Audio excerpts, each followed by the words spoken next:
नमो भगवते वासुदेवाय धन्वन्त्रये अमृतकलशहस्ताय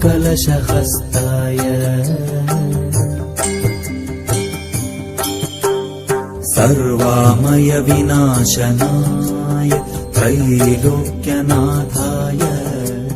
श्रीमहाविष्णवे नमः।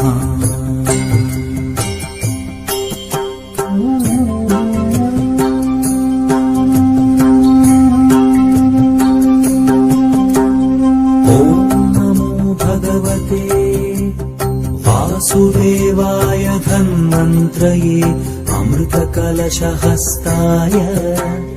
सर्वामय विनाशनाय त्रैलोक्यनाथाय